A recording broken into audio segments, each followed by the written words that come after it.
जय श्री कृष्णा दोस्तों, स्वागत है आपका मेरे चैनल पर। आज मैं आपको आंवला नवमी की कहानी सुनाऊंगी। लेकिन वीडियो शुरू करने से पहले अगर आपने अभी तक मेरे चैनल को सब्सक्राइब नहीं किया है तो कर लें और पास में लगे बेल आइकन को भी दबा दें ताकि मेरे आने वाली सभी वीडियोस की नोटिफिकेशन आपको मिल जाए। तो चलिए शुरू करते हैं आंवला नवमी की कहानी। एक राजा था। उसका प्रण था कि वह रोज 1.25 मन आंवले दान करके ही खाना खाता था। इससे उसका नाम आंवलिया राजा पड़ गया।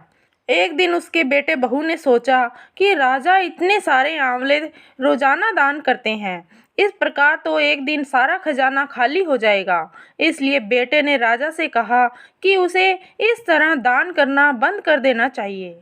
बेटे की बात सुनकर राजा को बहुत दुख हुआ और राजा रानी महल छोड़कर बियाबान जंगल में जाकर बैठ गए।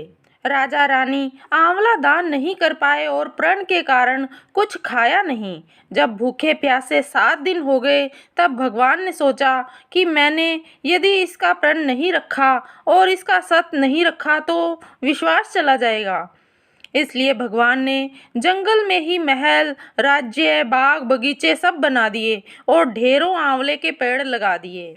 सुबह राजा रानी उठे तो देखा कि जंगल में उनके राज्य से भी दुगना राज्य बसा हुआ है।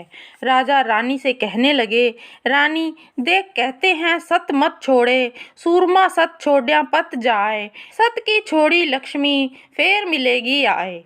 आओ नहा धोकर आंवले दान करें और भोजन करें। राजा रानी ने आंवले दान करके खाना खाया और खुशी खुशी जंगल में रहने लगे।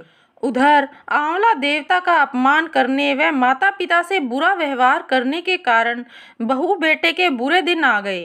राज्य दुश्मनों ने छीन लिया, दाने दाने को मोहताज हो गए और काम ढूंढते हुए अपने पिताजी के राज्य में आ पहुँचे।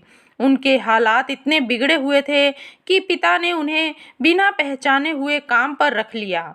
बेटे बहू सोच भी नहीं सकते थे कि उनके माता पिता इतने बड़े राज्य के मालिक भी हो सकते हैं, सो उन्होंने भी अपने माता पिता को नहीं पहचाना।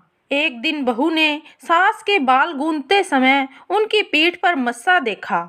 उसे यह सोचकर रोना आने लगा कि ऐसा मस्सा मेरी सास के भी था।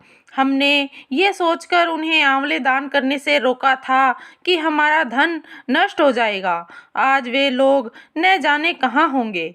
यह सोचकर बहू को रोना आने लगा और आंसू टपक टपक कर सास की पीठ पर गिरने लगे। रानी ने तुरंत पलट कर देखा और पूछा कि तू क्यों रो रही है। उसने बताया, आपकी पीठ जैसा मस्सा मेरी सास की पीठ पर भी था।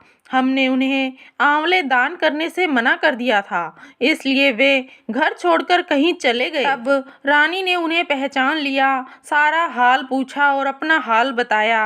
अपने बेटे बहू को समझाया कि दान करने से धन कम नहीं होता बल्कि बढ़ता है। बेटे बहू भी अब सुख से राजा रानी के साथ रहने लगे। हे भगवान, जैसा राजा रानी का सत रखा वैसा सबका सत रखना, कहते सुनते सारे परिवार का सुख रखना। तो दोस्तों, इसी के साथ ही आंवला नवमी की कहानी समाप्त होती है। आपको ये कहानी कैसी लगी कमेंट करके अवश्य बताइएगा और कमेंट में आंवला नवमी की जय ये कमेंट अवश्य लिखिएगा।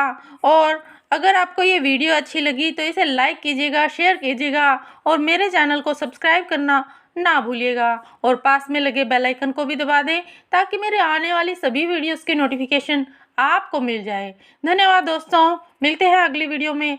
जय श्री कृष्णा।